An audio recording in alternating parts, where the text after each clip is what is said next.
Hello everyone, I am Charul. I welcome you all on my channel Education at Your Doorstep. This is the fifth lecture in the lecture series of geomorphology, in which we are going to talk about latitudes and the longitudes, temperature zones and the time zones, and how can we calculate the time lag between two countries. Before starting the lecture, I want to ask you some questions. What is the internal structure of the earth? What are the most abundant elements in the mantle of the earth? What is the Gothenburg discontinuity and the Lehman discontinuity? What is the lithospheric slab and what is the asthenosphere? What is the fourth state of matter known as? If you don't know the answer of these questions, then please refer to my previous videos. The link is given below in the description. And if you want the PDF of my lecture, please follow me on my Telegram channel, that is Education at Your Doorstep. Let's start our lecture with this image of the earth. Can you see the blue color of the earth, which is because 2/3 of the surface of the earth is covered with seas and the oceans, which are responsible for scattering of the blue color. That's why our earth looks blue in color when looked from universe or the outer space. Can you see the horizontal and the vertical lines which are running all across the globe and forming a net-like structure? What are these horizontal lines known as? What is their significance? What are the vertical lines and what is their significance? We are going to talk about all this in this lecture. Guys, can you see the geoid shape of the earth? Equator पर कैसे radius ज़्यादा लग रहा है and poles पर कम. And this is the actual image of the earth. That earth is bulged out at the equator and is flattened at the pole. Guys, equator क्या है? It is a line which is passing through the center of the earth in a horizontal manner, dividing the earth in two equal parts, that is the northern hemisphere and the southern hemisphere. Guys, equator को हम लोग 0 degree latitude लेते हैं. अब हम लोग जानने वाले हैं ये लैटिट्यूड होता क्या है. Latitude is basically the angular distance of any point on the surface of the earth from the equator. इसका मतलब अगर सेंटर ऑफ द अर्थ के साथ उस पॉइंट को मिला दिया जाए एंड इक्वेटर के अलोंग उसका एंगल चेक किया जाए, that is what latitude known as. मतलब लैटिट्यूड है किसी भी पॉइंट का इक्वेटर के with respect to angular distance. And also these are just the imaginary lines which are drawn in order to know about the temperature pattern on the earth. मतलब ये कोई actual lines नहीं है. अगर हम लोग यूनिवर्स से अर्थ को देखेंगे, कुछ भी ऐसी लाइंस नहीं ड्रॉ की गई, कोई नेट लाइक स्ट्रक्चर नहीं है. ये हमने अपनी कन्वीनियंस के लिए बनाया है सो दैट हम लोग टेम्परेचर पैटर्न के बारे में स्टडी कर पाएं. And there are 360 latitudes which are dividing earth into 360 parts. इसका मतलब हर डिग्री पे हमने एक लैटिट्यूड ड्रॉ किया हुआ है. अभी 5 मेजर लैटिट्यूड्स हैं जो हमें स्टडी करनी है. एंड आपको ये पता होना चाहिए कि थर्मल इक्वेटर बोलते किसको हैं. Guys, thermal equator is that latitude on which the sun rays are falling vertically. इसका मतलब जिस लैटिट्यूड पर सन रेज वर्टिकली फॉल करेंगी हम उसको बोलेंगे थर्मल इक्वेटर. सिर्फ इक्वेटर ही ऐसी जगह नहीं है जहां पर रेज वर्टिकली फॉल करती हैं. वो ट्रॉपिक ऑफ कैंसर पे भी हो सकती है, ट्रॉपिक ऑफ कैप्रिकॉन भी. No worries, we are going to know about Tropic of Cancer and Capricorn. Let's talk about it. But the 5 main latitudes are the Arctic Circle, Tropic of Cancer, Equator, Tropic of Capricorn and the Antarctic Circle. जो हमारी Tropic of Cancer है and Tropic of Capricorn है वो 23.5 degree पर है. लेकिन Tropic of Cancer है northern hemisphere में एंड हमारी कैप्रिकॉन है साउदर्न हेमिस्फीयर में.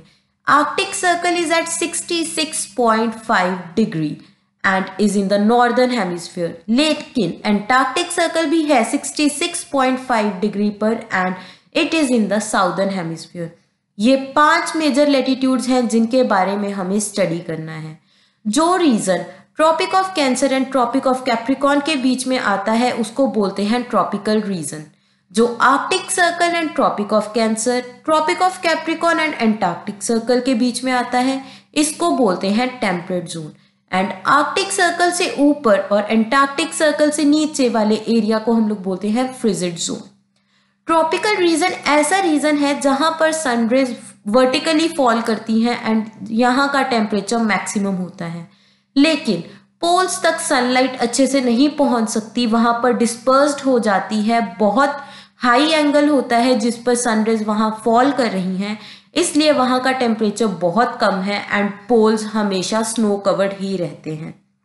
Now you know about the tropical zone and the frigid zone. Temperate zone क्या है? जहां पर टेम्परेचर ना बहुत ज़्यादा है ना बहुत कम है, हमारी सनरेज वहां पर बहुत ज़्यादा भी नहीं है लेकिन इतनी भी कम नहीं है कि वहां पर बायोडाइवर्सिटी बहुत कम हो जाए।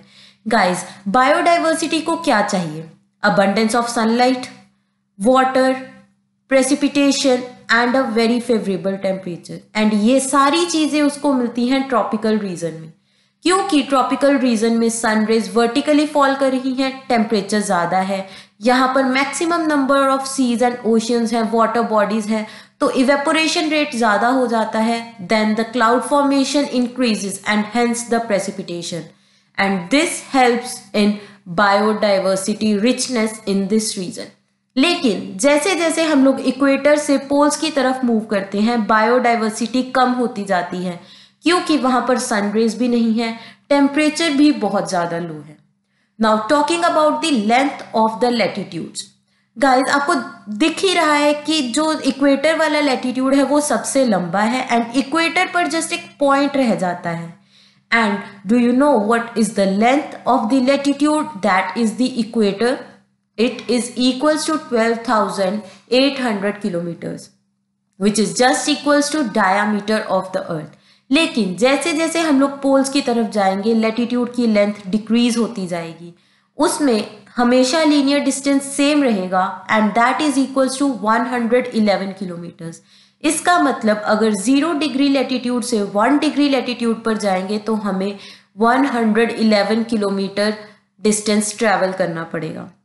गाइज, अगर 60 डिग्री पर जाओगे तो लैटिट्यूड की length half of the equator हो जाएगी, दैट इज 6400 किलोमीटर्स। अगर 75 डिग्री पर जाओगे तो 1/4 हो जाएगी, 3200 kilometre, and it is same in both the northern hemisphere and the southern hemisphere. One more important thing is that ये पैरेलल होती हैं, ये ऐसा कोई भी पॉइंट नहीं है जहां पर जाकर मीट करेंगी, and also they are forming the complete circle. लेकिन हर लैटिट्यूड का रेडियस डिफरेंट होगा, क्योंकि जैसे जैसे पोल्स की तरफ जा रहे हैं उनकी लेंथ डिक्रीज हो रही है, तो उन सर्कल्स का रेडियस भी डिक्रीज होता चला जाएगा। And you know that distance in 1 degree latitude covered is 111 kilometers. We have covered all these points in the latitudes. Now coming to the longitudes. What are the longitudes? These are the vertical lines. Let's see. जो आपको vertical lines दिखाई दे रही हैं अर्थ पे, इनको बोलते हैं longitudes.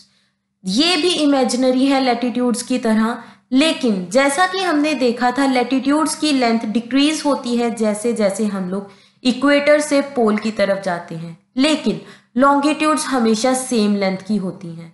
उनमें एंगुलर डिस्टेंस तो सेम रहता है, लेकिन वो पोल पर जाकर इंटरसेक्ट कर जाती हैं, इसलिए उनका लीनियर डिस्टेंस डिक्रीज होता जाता है जैसे जैसे इक्वेटर से हम लोग पोल्स की तरफ जाते हैं।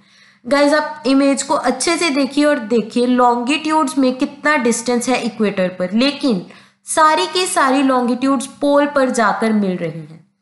एंड जैसा कि लैटिट्यूड्स को हम लोग टेम्परेचर जोन बोल रहे थे, लॉन्गिट्यूड को बोलते हैं टाइम जोन। अगर लैटिट्यूड से हमें टेम्परेचर के बारे में पता चलता है तो लॉन्गिट्यूड से हमें पता चलता है टाइम के बारे में। अगर लैटिट्यूड्स कंप्लीट सर्कल फॉर्म करती हैं, लॉन्गिट्यूड्स सेमी सर्कल फॉर्म करती हैं। एंड लैटिट्यूड्स हमेशा पैरेलल होती हैं, लॉन्गिट्यूड पोल पर जाकर मिल जाती हैं। लॉन्गिट्यूड्स में एंगुलर डिस्टेंस हमेशा सेम रहता है लेकिन लीनियर डिस्टेंस नहीं, लेकिन लैटिट्यूड में हमारा लीनियर डिस्टेंस हमेशा सेम रहता है and that is equals to 111 kilometres. अभी हमें जो सबसे मेन लॉन्गिट्यूड के बारे में पढ़ना है वो है ग्रीनविच मेरिडियन, जो कि नॉर्थ पोल से साउथ पोल तक एक स्ट्रेट लॉन्गिट्यूड है जो 0 डिग्री है। एंड जैसे जैसे हम लोग ईस्ट एंड वेस्ट की तरफ जाएंगे लॉन्गिट्यूड की वैल्यू भी इंक्रीज होती जाएगी। The second most important longitude is the international date line, which is at an angle of 180 degree from the Greenwich meridian। मतलब अगर हमारी ग्रीनविच मेरिडियन नॉर्थ से साउथ की तरफ आ रही है तो इंटरनेशनल डेट लाइन हमारी जा रही है साउथ से नॉर्थ की तरफ। बट हम लोग सब कुछ स्टडी करने के लिए ग्रीनविच मेरिडियन का ही रेफरेंस लेंगे। ग्रीनविच मेरिडियन की वेस्ट साइड पर है western hemisphere and east side पर है ईस्टर्न हेमिस्फीयर। गाइस, इसको ग्रीनविच मेरिडियन क्यों बोलते हैं? क्योंकि ये ग्रीनविच नाम की जगह से पास करती है from the Royal Astronomical Laboratory, इसलिए इसको हम लोग बोलते हैं Greenwich meridian. And you have to find out the location कि ये कहाँ से पास करती है and you have to write down it in the comment section. Guys, अभी हमने इसके बारे में, लैटिट्यूड्स के बारे में, लॉन्गिट्यूड्स के बारे में आई थिंक सब कुछ पढ़ लिया है। Let's revise again. Latitudes horizontal, longitudes vertical. Latitudes decrease in size as we move towards the pole, longitudes same in size. Latitudes form the complete circle, longitudes semi circle. Latitudes temperature zones, longitudes time zones, and that's enough. Guys, जो net like structure बन रहा है longitudes and latitudes के साथ उसको हम लोग बोलते हैं ग्रेटिट्यूड। बाकी हम लोग सारे पॉइंट्स ऑलरेडी डिस्कस कर चुके हैं एंड आपको पता ही है कि ट्रॉपिकल रीजन में बायोडाइवर्सिटी बहुत ज़्यादा होगी एंड जैसे जैसे पोल्स की तरफ मूव करेंगे बायोडाइवर्सिटी डिक्रीज होती जाएगी क्योंकि सनलाइट नहीं पहुंचेगी वहां पर एंड टेम्परेचर भी बहुत कम होगा। Now coming to the calculation portion, कैसे हम लोग टाइम लैग कैलकुलेट करेंगे between the two countries, between the two states. इससे पहले हमें यह जानना बहुत ज़रूरी है कि अगर कोई भी चीज़ एक कंप्लीट सर्कल में रोटेट करती है तो वो एक रोटेशन में 360 डिग्री एंगल कवर करती है, क्योंकि एक सर्कल का एंगल होता है 360 डिग्री। हमारी अर्थ 24 घंटे लेती है एक रोटेशन कंप्लीट करने में, तो 24 घंटे में वो कवर कर रही है 360 डिग्री एंगल। इसका मतलब एक घंटे में 15 डिग्री, तो 1 डिग्री कवर करने के लिए हमारी अर्थ को लगने वाले हैं 4 minute. Let's take it again, 360 degree cover हो रहा है 24 घंटे में, 1 घंटे में 15 डिग्री और 4 मिनट में कवर होगा 1 डिग्री। अभी इसी चीज को रेफरेंस लेकर हम लोग टाइम डिफरेंस कैलकुलेट कर सकते हैं। डू यू नो किस कंट्री के पास maximum number of time zones हैं? That is the France.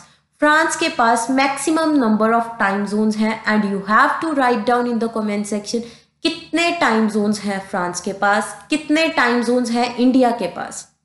चलो इंडिया का मैं बताती हूँ। 82.5 डिग्री से जो लॉन्गिट्यूड पास करती है वो है हमारी इंडियन टाइम लाइन, जो कि ग्रीनविच मेरिडियन से 5 घंटे और 30 मिनट आगे है। मतलब अगर ग्रीनविच मेरिडियन पर 12 बज रहे हैं तो हमारे यहाँ पर शाम के 5:30 बजेंगे। एंड ये क्यों है?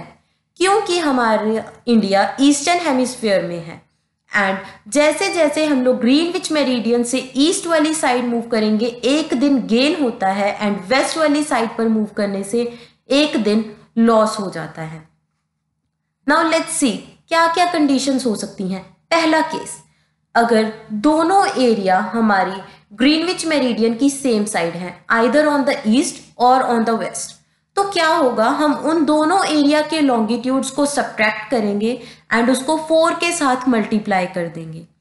4 के साथ मल्टीप्लाई क्यों करेंगे? क्योंकि 1 डिग्री कवर होता है 4 मिनट में। अब सेकेंड केस क्या हो सकता है, एक एरिया वेस्ट साइड है एंड दूसरा ईस्ट। इस केस में हम दोनों लॉन्गिट्यूड्स को सम अप करेंगे, 4 के साथ मल्टीप्लाई करेंगे एंड पता लगा लेंगे कितने मिनट्स वो एरिया दूसरे एरिया से आगे चल रहा है। अभी हमारा 82.5 डिग्री लॉन्गिट्यूड है जो वो इंडिया की टाइम लाइन है, जिससे हमें पता चलता है इंडिया में टाइम कितना हो रहा है। वो 82.5 से है।